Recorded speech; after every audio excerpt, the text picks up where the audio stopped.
Let's talk about dysfunctional physicians.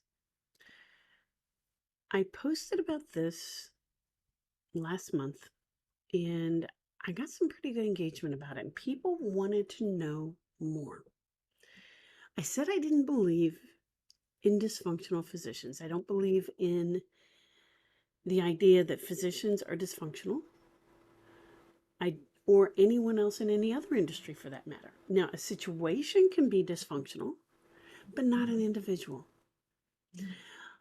You see, I think what happens is when someone is being tagged or labeled as dysfunctional, what's really going on is they're in a situation where their personality doesn't mesh with the personalities around them, or it's a situation where they have really low EQ or EI if you prefer that term, but I've been using the term EQ for a while and I don't anticipate changing right away. I'll try. EQ can be taught, as can personality science. Think back to all the times in your life when you've been in conflict. And if you know anything at all about personality science, you'll probably find that in those times, someone else was forcing their personality and their values on you. I am a coach and trainer in the bank methodology of personality science. And in that particular personality science, it's all value-based. We call it bank because bank is an acronym for blueprint, action, nurturing, and knowledge, the 4 types that we use. The idea of 4 types goes all the way back to Hippocrates over 2,500 years ago. And he didn't come up with it on his own, but he's credited with popularizing it. And people ask me, well, what's the difference between this 4 personality type science and this other 4 personality type science, such as DISC or MBTI? Well, and the truth is, they're exactly the same and totally different. You see, bank focuses not just on learning our own personality and understanding ourselves better, but its main focus is on the person sitting across the table from you, the person on the opposite side of the camera lens when you're in a Zoom meeting or a Google Meet or whatever it is people are using nowadays. Because if you learn to value that other person, if you learn to understand their values, they become more of a person to you. They become more important to you. You really begin to value them as an individual. But in a dysfunctional situation, that isn't happening. That is, in a sense, true dysfunction. So what I'd like to do this week is I'd like to take you through each of these 4 personality types and talk about how dysfunction can arise in each of the 4 types on either side of that equation, whether you're the person being accused of being dysfunctional or whether you're the accuser, and how we can get out of those situations by using values and a higher level of listening for those values to turn the situation around and make it a win-win for everyone involved. And this is something that's going to lead to better staff satisfaction. And if it's a hospital situation, it's certainly going to lead to fewer errors in healthcare and better patient satisfaction as well. Because if you're not focusing on the strife in the workplace, you're going to focus on better patient care. And that's really what we're all here for. So I'm going to lead a mini series this week on how there is no dysfunctional physician. I hope you'll join me. I'm going to try to post this at noon Eastern time every day or around that time. And I encourage you to let me know your thoughts, your feelings, your questions, or whether you'd like step-by-step information on this. Please join me in any dialogue that you can. Thank you very much.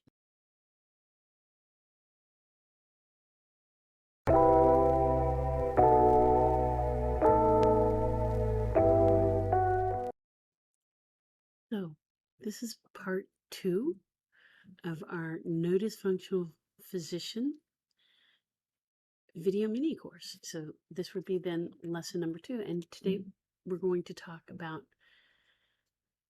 the blueprint personality type and how that would affect either being the accuser or the accusee in a dysfunctional physician situation. So let's talk a little bit about the values of a blueprint. As I said before, we have 4 personality types as represented by these 4 cards: the blueprint, the action, the nurturing, and the knowledge. And each of these 4 personality types has 12 core values, as you can see on the back of these cards. So that's 48 core values in all. And as a coach and a trainer, we are taught to listen for these core values when a person is speaking, and to speak to the core values once we know what their bank code is. So if I know someone is a blueprint, I can listen for their bank code. If I know someone is or listen for those values. If I know someone is an action, I listen for those values. If I know someone is a nurturing, I listen for those values, etc. But if I don't know someone's code, how do I go about that? There are 2 ways. The first way is to actually have them crack their code. So if you, as an attendee of this course, have not yet cracked your bank code, I strongly encourage you to do that. And you can do that by going to the URL my.bankcode.com/beat-burnout. That's BEAT-burnout. And crack your bank code. In return, you're going to get a gift from me. You're going to get a free profile report. And this report's going to have all kinds of information about you and your personality type. And it's free. It's a $97 gift, but it's free because I've already paid for it. That's my gift to you. So go ahead and do that. And when you have time, read through all of that information. If you have questions, contact me about those questions. If you don't have a way of asking the other person to crack their bank code, and certainly if they're accusing you of dysfunction, you're probably not going to be able to do that. You can do a deep dive course with us and learn how to speed code their bank code. And when we do that, we learn how to determine what their values are. But the values of a blueprint are that they like things like planning and systems and structure and rules and regulation. So if your personal values aren't rules, and credentials. So if your personal values aren't rules, regulation, credentials, and following the system, then they may consider you dysfunctional. Think about the question: rules are meant to be. How do you fill in that blank? I mean, they're always going to fill in that blank. Rules are meant to be followed. Some of us don't fill in that blank that way. I grew up thinking rules are meant to be bent as far as you possibly can without breaking them. I had siblings who said, no, they're meant to be broken every single time. And I had a brother who ended up at the Naval Academy. He's like, no, rules are meant to be absolutely followed. In fact, you should have rules upon your rules to tell you how the rules are meant to be followed, because that's the way rules work. Oh, my word. Made my head want to explode. I'm not a blueprint. That's probably not a secret to you. So when I'm in a situation where I'm working around blueprints, more than once, before I learned all this information, more than once I heard people talking behind my back about how I was a dysfunctional physician. A couple of times to my face even. And I had to learn how to follow the rules, how to look for the rules that referred to how to follow the rules. To give you an example, I was once told that my necklines like this one, were too low. and that I was in violation of the dress code. Now, I was a traveling physician. I had traveled over 1,200 miles from my home to work this job. And this manager was telling me that I was going to have to buy an entirely new wardrobe to continue working at that position, or I was going to get fired. So I asked to see the dress code in writing before going out and buying a whole new wardrobe. Well, what I learned was that there was no dress code in writing. I was hesitant to go out and buy a whole new wardrobe without knowing what the rules were. I'm sure you can see the dilemma there. The real problem was that I wasn't speaking her value language every day when I worked. We brought in an intermediary and we spoke, and I simply wasn't speaking in the language that she liked. So I had to learn to speak in a language that spoke to her on a daily basis so that she was going to be happy with my work. And I wasn't going to be able to get around that until I could do that. It's the same for all of us. Now, as a person who is blueprint and accusing others of being dysfunctional, you need to understand that not everyone is going to have the same values that you have. You need to understand that the people who work with you may value things like flexibility, credentials and rules and regulations and structure are not going to be the things that make them happy. It may be freedom. It may be fun. It may be personal growth.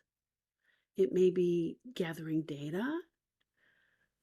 So there's a wide range of other values that may appeal to people. And even if you're the person in charge, you're in charge of a team and you have to appeal to all members of that team for it to work. So you need to learn the values of all the other personality types for your team to be successful. This is lesson number 2. If you are being accused by a blueprint person, learn to speak their value words.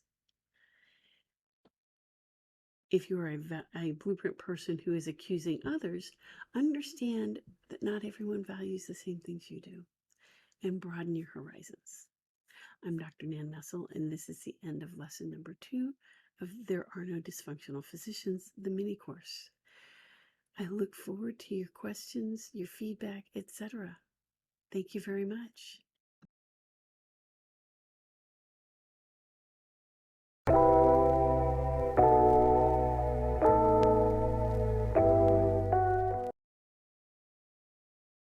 Welcome back for our 3rd installment of our mini-series, No Dysfunctional Physicians. Yes, it is our 3rd installment, which means it's our 2nd lesson. I want to apologize for the confusion on the last video, which I said was the 2nd lesson. This is actually the 2nd lesson. That's what happens when you videotape when you're hungry, but you feel you have to do it so that you can get to your lunch meeting or whatever your next meeting is. I rate that situation a 3 out of 10, cannot recommend. But at the same time, I also score myself a 1 out of 5 on self-awareness. Those of you who've taken my emotional intelligence class or anyone else's emotional intelligence class will know what that means. I should have been more self-aware. I should have waited and videotaped that when I got back from my meeting. In any case, let's just jump right in, because that's what actions do. People with an action personality type, they just jump right in. They just dive in with both feet. They leap without looking because they're very spontaneous. Their values are things like spontaneity, action, opportunity, and excitement, winning, and fun. They're very competitive. They often, in the healthcare field, they often get accused of having poor bedside manner because they don't take the time to sit down. They don't take the time to sit down and listen to their patients, to sit down and listen to their colleagues, to sit down and listen to their subordinates. They just, sitting down is not in their vocabulary. Taking the time to wait and listen is not in their personality makeup. They just don't have the time for those things because they're moving constantly on to the next thing. These are the physicians who are very good at stamping out fires and going from one fire to the next fire to the next fire to the next fire. And they have that superhero personality type because that's what they are best at. And there is certainly a place for them in hospitals.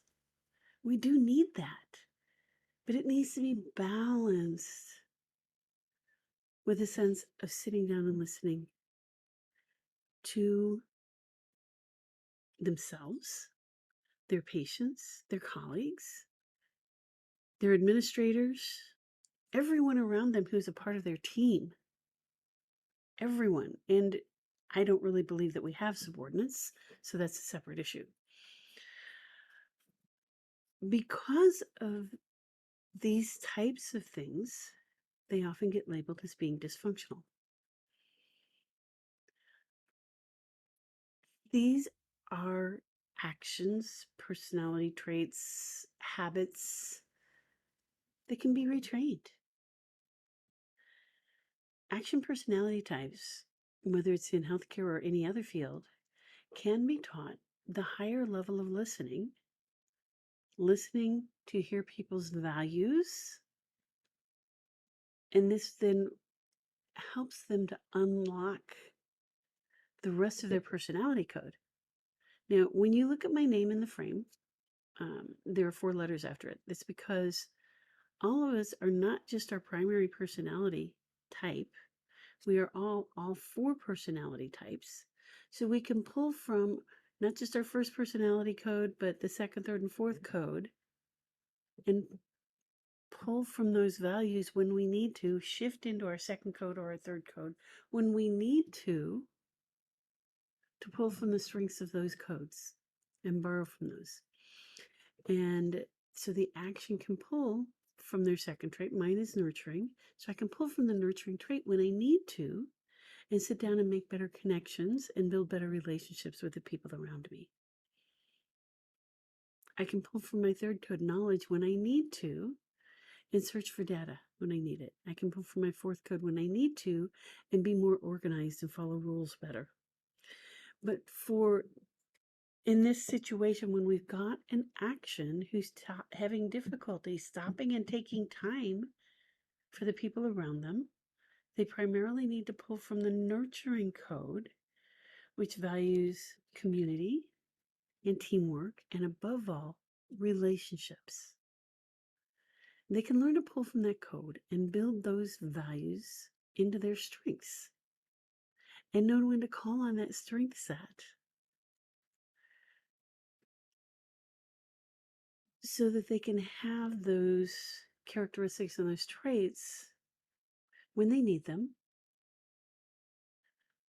And then when they don't need them, jump back into these stamping out fires and running codes and those sorts of traits when they need those.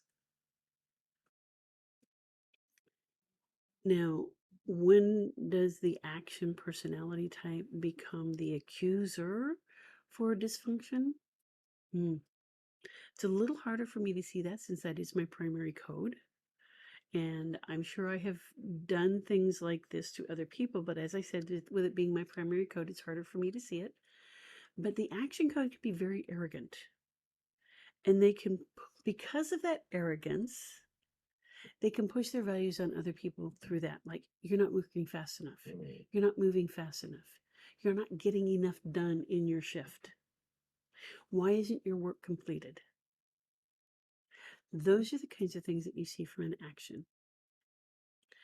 And occasionally, you're just no fun to work with. I don't want you around on my shift if you're not going to be any fun. We're going to shift you to X shift, which is extremely inconvenient for that person's personal life. I have seen those things happen. The action needs to understand that not everyone moves at their speed because their speed is top speed all the time. They act like they just drank Red Bull for breakfast, lunch, and dinner. And not everyone moves that way. I don't know if you've seen Zootopia, but there's the sloth that gets the speeding ticket at the end. The sloth moves incredibly slow when he's in his office at the DMV, but drives really, really fast. So we need to remember that there are people around us who are at the sloth end of getting their work done. But if they're very efficient and make no mistakes, in the end, they may be faster than the rest of us because they worked slow and made no mistakes. The action has a hard time with that mindset. The action needs to get over it. I should know. Actions are incredibly arrogant. That's another thing that the action mindset needs to get over, unfortunately. So these are the things we struggle with. We can be taught, we can learn, we can get better. If any of this resonated with you, I would love to hear about it in the comments. If you know people like this, or if you are a people like this,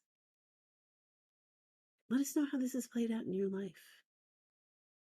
Again, this is lesson number 2 in our No Dysfunctional Physicians miniseries.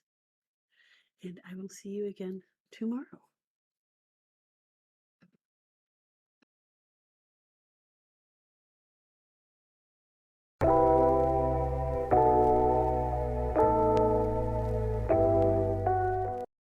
It's time for lesson 3 in our video mini series, No Dysfunctional Physicians. Lesson 3 is on the nurturing personality type. Now, the nurturing personality type values relationships above all else. They're the kind of person who builds relationships and spends a lot of time creating teamwork and community. They spend a lot of time with people building bridges. So they're unlikely to get tagged as being dysfunctional in any field. However, they may be the kind of person who points the finger at others as being dysfunctional. Let me explain. They value relationships above all else, but they also value teamwork and community and ethics and morality.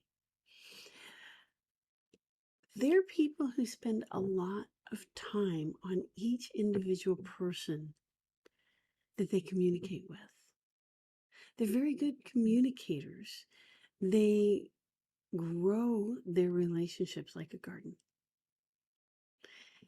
And if you're not the kind of person who does that, who doesn't share those same values, then they may look at you as being a dysfunctional person. You see, if you're the kind of person who just is constantly running from one thing to another, from one emergency to the next, to the next, to the next, they may feel that you're not spending an appropriate amount of time with your patients. Or if you're more interested in the data and the research, or the system and the processes and the policies, then they may tag you as being dysfunctional. That's where they sit on the flip side of the coin of the dysfunctional situation. So you may need to learn their language so that you can interact with them as part of the team, so that you're not ruffling their feathers and earning that badge of dysfunctional, which I'm not sure anybody really rightfully earns that badge, but you may get tagged with that badge of being dysfunctional because you're not speaking their language. You're not spending what they consider to be enough time with people. You're not speaking the language using the words like relationship, authenticity, personal growth, teamwork, community, significance, morality, ethics, harmony. These are words that are core values to them. And using those words can be the way to build a bond with them. Even if you don't have the amount of time that they feel you need to have. So a lot of it is languaging, or what we tend to call scripting, but it's a way to build a bond with them so that you don't get unfairly tagged with a label that you don't deserve. So again, if you've not yet cracked your personality code, and if you don't understand those 12 core values, you can look at all 48 of the core values by going to the link my.bankcode.com/beat burnout to find both your code and all 48 of the core values. And this will give you some insight into yourself, but also into the people that you're working with as colleagues. And perhaps even the people you're working with as patients, so that you can have some insight into what words to use to speak to people's values. Think about that. Go crack your code, and I will see you in the next lesson.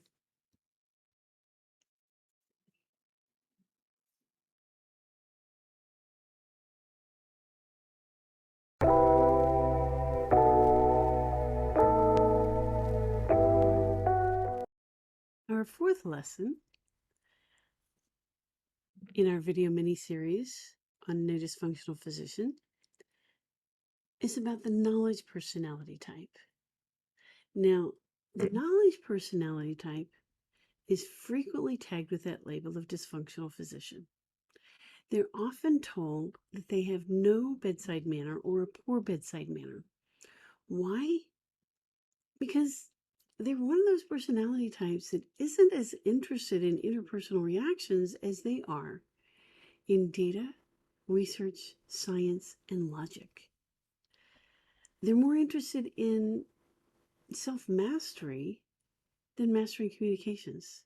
They're interested in technology, in research and development, in universal truths, and science and expertise. If you've ever watched Star Trek, Spock was the ultimate knowledge personality type. The no emotions, although we all know he did have emotions, and get right to the data and logic kind of person. Knowledge personality types are often told at a very young age that they're special because they're smarter than everyone around them. And they're pushed to learn the information and be best at that, to focus on that area of expertise rather than interpersonal relationships. So it's no surprise that as adults, they still haven't mastered interpersonal relationships. They struggle with that. And so when you put them into a field where they have to have something called bedside manner, they are still, many of them, still struggling with that. So when a nurturing personality type expects them to spend a lot of time communicating with people at the bedside and developing a relationship and building relationship currency and being part of a team and building community, the knowledge personality type is very uncomfortable with that. It's something that's not second nature to them.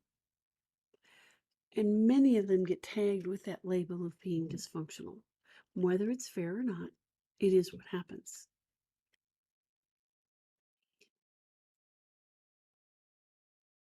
And the good news is that there are skills that can be learned that will help with that. We'll get a little more into that in the next lesson.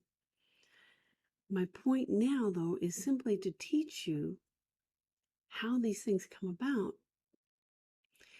and what can be done. Now, the knowledge personality type can also be the one who points the finger at others as being dysfunctional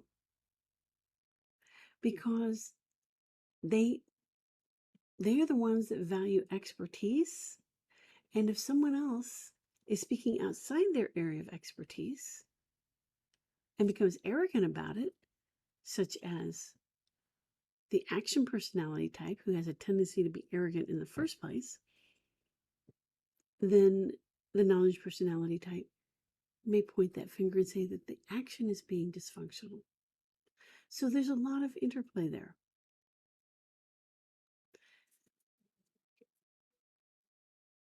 Any of the codes can do this, but we'll get more into that in the next lesson.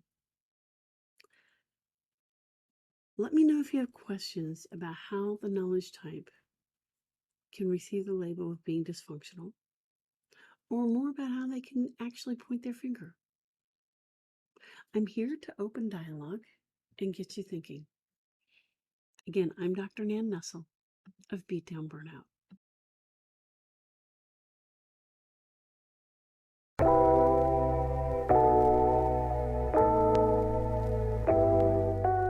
Welcome to lesson 5 of our video mini-series on the idea that there are no dysfunctional physicians. We have done a brief intro and we've also gone through each of the 4 personality types: the blueprint, the action, the nurturing, and the knowledge. And what we've learned is that each one of these 4 personality types can be labeled as being dysfunctional. They can also be the instigator of dysfunction, or the one who labels others as being dysfunctional. You see, each personality type, and I'm sorry, my green screen is causing this green one over here not to show up very well, but each personality type has a positive side and a negative side, a nice side and a not so nice side. Each personality type can be accused of bullying or be the victim of bullying. And it's the same with dysfunction. Each one can create a system where dysfunction can happen or can be labeled as being dysfunctional. So what do? We focus on effective communication. And that's where that first part about listening came in.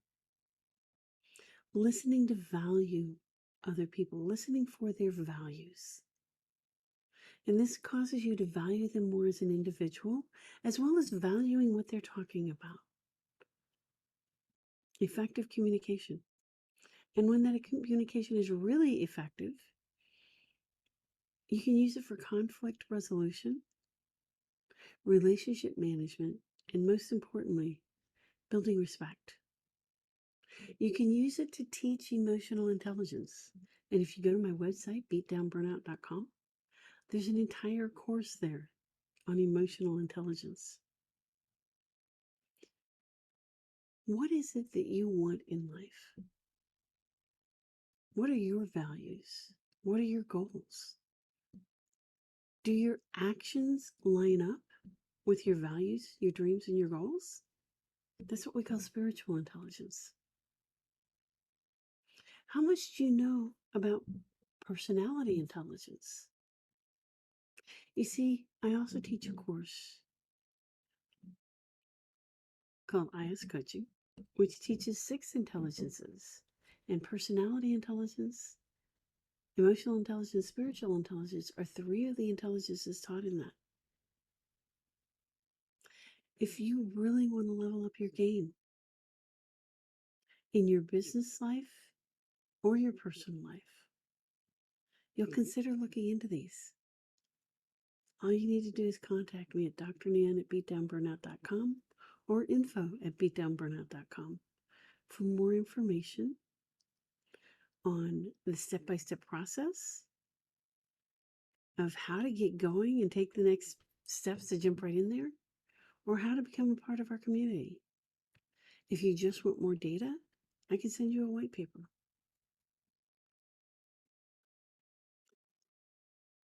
All of that information is there, just waiting for you to ask.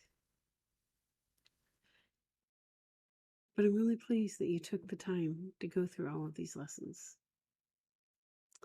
Stay tuned while we do a little bit of a summary to wrap it all up. Thank you so much for joining us.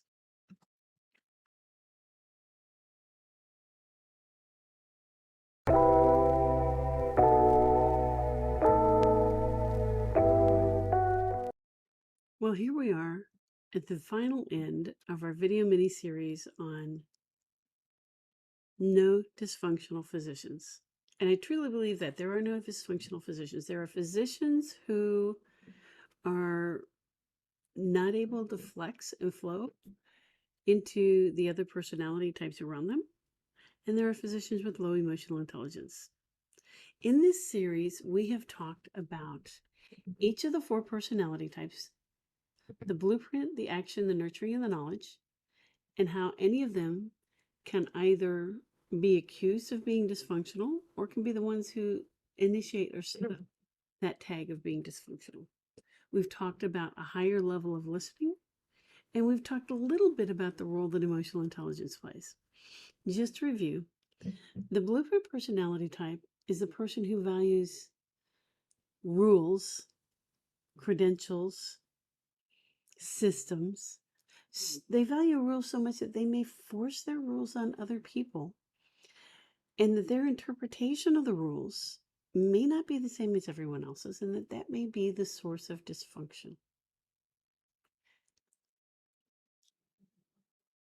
We've talked about the action personality type, who's very high energy and goes from one problem to another, which can be a benefit in some cases, but can also rub a lot of people wrong and make them the target for dysfunction. They seldom take the time to really sit down and build a relationship, which gets them tagged as having poor bedside manner and being dysfunctional. They get tagged as being poor communicators because they don't take a lot of time to sit down and build relationships. They may also tag others as being dysfunctional, but that's less often the case. We talked about the nurturing personality type, who values relationships above all else, values communication, teamwork, and community. So they seldom get tagged with the label of dysfunctional, but often point the fingers at others. And then the 4th personality type, the knowledge personality type, who values logic and data and information and technology. And from an early age, they're the expert at things. And so they don't learn interpersonal skills the way many of the rest of us do, which makes them a target for being labeled as dysfunctional. Yet they can sometimes also point the finger at others. The good news is that we are all 4 personality types, that we can learn how to shift from one personality type to another.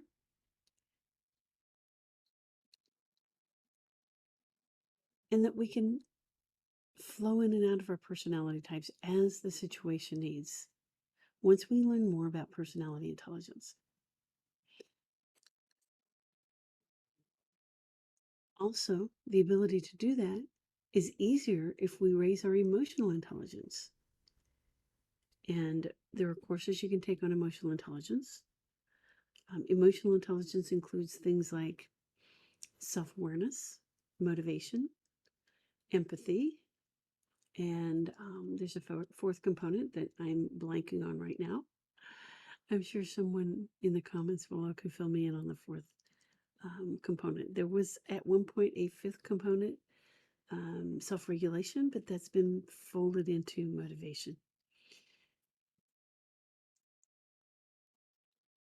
If you need help in any of these other areas, help is available. Contact me and I will steer you in the right direction for getting that help.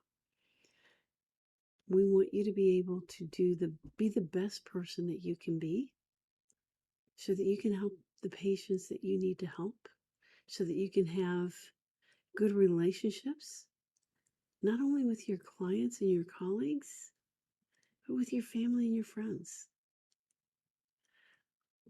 We've had people use this system and they say that they became better parents, better partners, better spouses. And they were happier after having done this. I don't want the label of dysfunctional physician to keep going forward. And more importantly, I don't want my friends or associates or friends of friends to lose their licenses over this, particularly since help is available. So if you have further questions, let's keep the dialogue going and keep it fresh. And let me know if there's anything else I can do for you. Thank you for attending.